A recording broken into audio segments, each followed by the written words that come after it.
En quoi une communication efficace sert le développement de votre leadership au féminin? Bonjour mes matrices de vie, comment allez-vous aujourd'hui?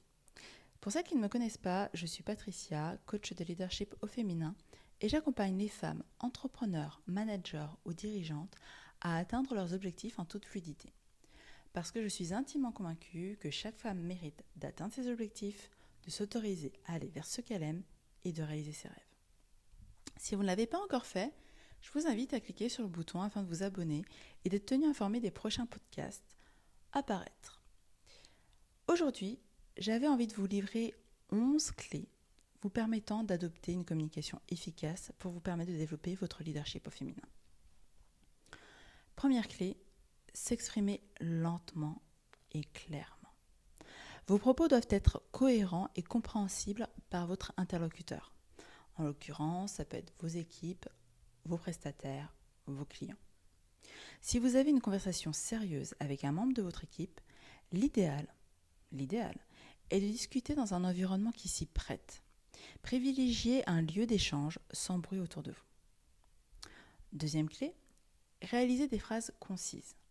Pour une communication efficace, employez des phrases courtes, sans informations futiles afin de convaincre plus rapidement vos collègues, vos collaborateurs. Troisième clé, savoir écouter les autres. Soyez attentive et sachez écouter ce que vos collaborateurs, vos prestataires, vos clients vous expliquent afin d'établir une réponse la plus complète possible. Et surtout, cela pourra être une richesse pour le développement de votre entreprise. Quatrième clé, posez des questions afin de dynamiser la discussion. Montrez-vous curieuse et posez des questions tout simplement. La personne en face en sera satisfaite de l'intérêt que vous lui portez. Cinquième clé, ne pas centrer la conversation autour de soi. Alors oui, ça peut être complexe vu la société dans laquelle on vit. Et en même temps, c'est vraiment une des clés. Évitez de trop parler de vous dans une conversation au risque de donner une mauvaise image de vous. Sixième clé, nommer son interlocuteur. Oh oui! Lorsqu'on échange en tête-à-tête ou en public avec une personne, essayez de placer le prénom de la personne dans la discussion. Cela fera plaisir à votre interlocuteur et en fait, cela montrera également votre intérêt pour lui. Est-ce que ça vous fait plaisir lorsqu'une personne se souvient de votre prénom? À tous les coups, c'est oui, mes matrices. Donc, dites-vous bien que la personne qui est en face de vous est un être humain et aime aussi ça. Septième clé, développer une posture soignée pour un savoir-être optimal. Et oui, vous pouvez privilégier une posture debout lorsque vous vous exprimez à vos collaborateurs. Si vous êtes assis, pensez à adopter des signes d'ouverture.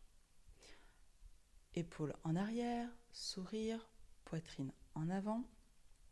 En fait, ce que je vous invite à faire, c'est clairement à éviter les signes de fermeture et de désintérêt, tels que croiser les bras ou les jambes. Regardez votre portable pendant que l'on vous parle, etc. En fait, ce sont autant de signaux inconscients qui sont envoyés à l'autre. Huitième clé, regardez dans les yeux afin de renforcer son leadership. Lorsque vous vous adressez à une seule personne, n'ayez pas le regard fuyant, fixez-la dans les yeux. Vous établirez un contact, un lien de confiance avec elle. Si vous intervenez devant plusieurs allocuteurs, pour un débat ou une réunion professionnelle, balayez chaque collaborateur du regard afin de faire sentir à chacun leur importance. Établissez le eye contact. Neuvième clé, sourire et faire preuve de courtoisie. Développer son leadership passe également par le charisme.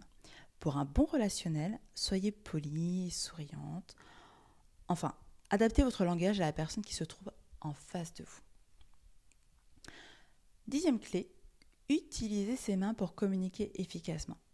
Devant votre audience, bougez vos mains afin de rendre votre discours vivant, de captiver l'attention et de diffuser de l'émotion. Vous savez, un peu à l'italienne. Onzième clé, maîtriser l'intelligence émotionnelle. Et oui, les leaders efficaces maîtrisent leur intelligence émotionnelle. Parce qu'en fait, ça permet d'appréhender ces émotions afin de les transformer en compétences. Donc, identifier ces émotions et comprendre son ressenti face à certaines situations vous aidera. Vous pourrez alors maîtriser vos réactions, votre impulsivité passée, pour justement comprendre vos émotions, l'agissement des autres, adapter votre réaction, avoir une influence sur votre interlocuteur ou sur vos interlocuteurs et potentiellement mieux gérer les situations conflictuelles. Que de positivité. Voilà mes sublimatrices de vie. Quelle clé de la communication allez-vous adopter aujourd'hui? Expérimenter aujourd'hui? J'ai hâte de le savoir. En tout cas, si ce podcast vous a plu, je vous invite à cliquer sur le bouton afin de vous abonner et d'être tenu informé des prochains podcasts ou des vidéos apparaître. Car aujourd'hui, nous avons vu 11 clés pour vous permettre d'adopter une communication efficace afin de développer votre leadership au féminin.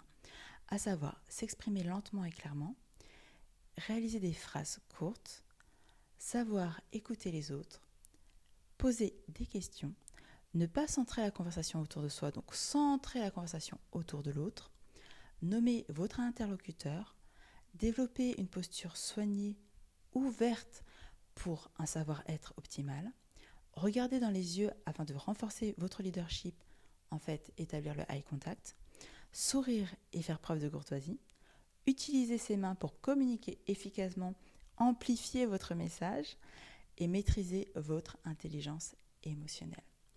Voilà mes sublimatrices de vie. Je vous embrasse et je vous dis à très vite dans un prochain podcast.